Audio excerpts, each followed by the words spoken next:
Welcome to our channel, BritNews Update. Today, we're getting into something really important for UK families: paternity leave.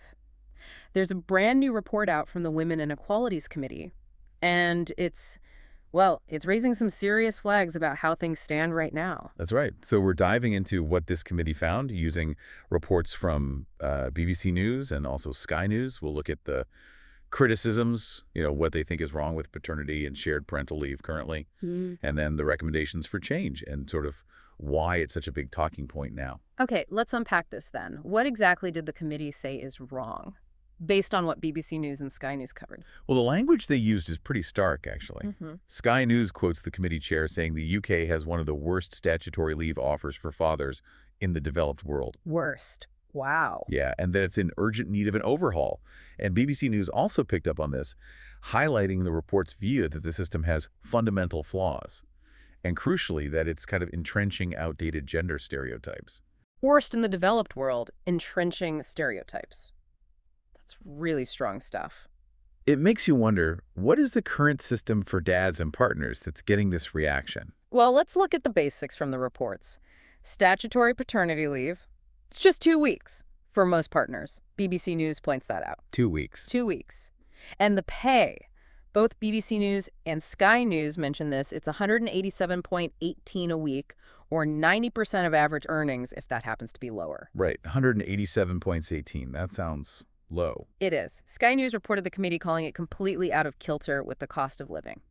And BBC News actually worked it out. It's less than half the national living wage for someone working full-time. Less than half. Okay. Yeah, so you can imagine how hard that makes it for families. And Sky News also flagged eligibility problems, like self-employed people often miss out, or those earning under 123 hours a week. So that low pay rate basically makes the leave unaffordable for lots of people. Now, BBC News also mentioned shared parental leave. Wasn't that supposed to be the fix? Well, it was meant to be. It came in back in 2014. Letting parents share, I think, up to 50 weeks of leave and 37 weeks of pay. BBC News has the details, but the committee report, covered by both Sky News and BBC News, found it's just unnecessarily complex and burdensome. Complex, right? So people aren't using it. Hardly anyone. The take-up is tiny, less than 2% of births. And apparently, a government review last year, which BBC News mentioned, found almost half of dads didn't even know it existed. Wow. Less than 2% take-up. So, okay, complex system, low pay, short duration. Sounds like a mess. So what are the proposed solutions? What changes does the committee want? They're pushing for some pretty big changes. Both BBC News and Sky News report on increasing the statutory paternity pay significantly. BBC News says the call is for 90% or more of average earnings. Sky News mentions matching it to the level of maternity pay for the first 6 weeks. And the length of leave. Extended to 6 weeks. That's a key one highlighted by BBC News. 6 weeks instead of 2. That's a substantial difference. Absolutely. And the reports say these changes should be phased in, ideally within this parliament.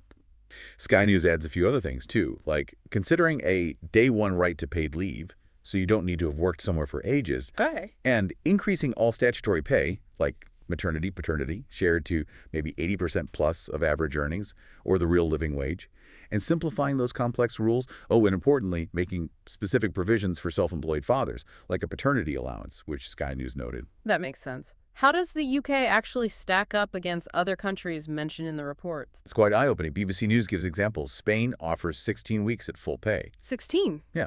France offers 28 paid days.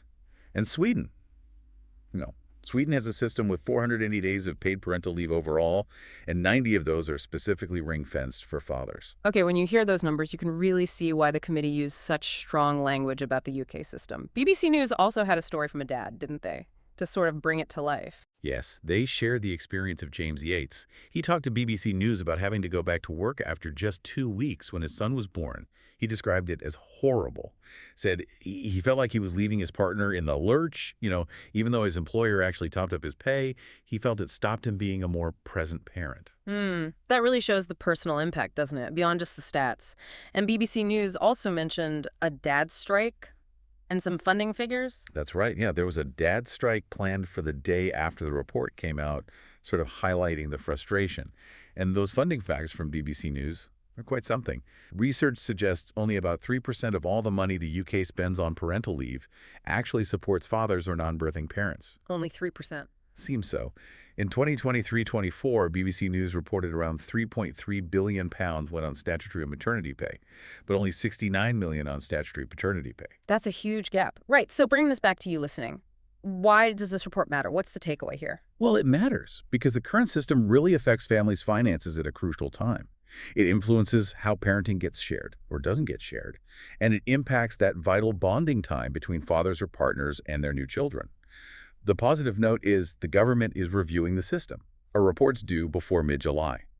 And BBC News mentioned they are already working on removing that 26-week employment rule for eligibility, which is, a start. Okay, so it's clear from this Women Equalities Committee report and the coverage in BBC News and Sky News that there's a real push for big reforms, longer leave, much better pay, and a system that's just simpler and fair for modern families. Definitely.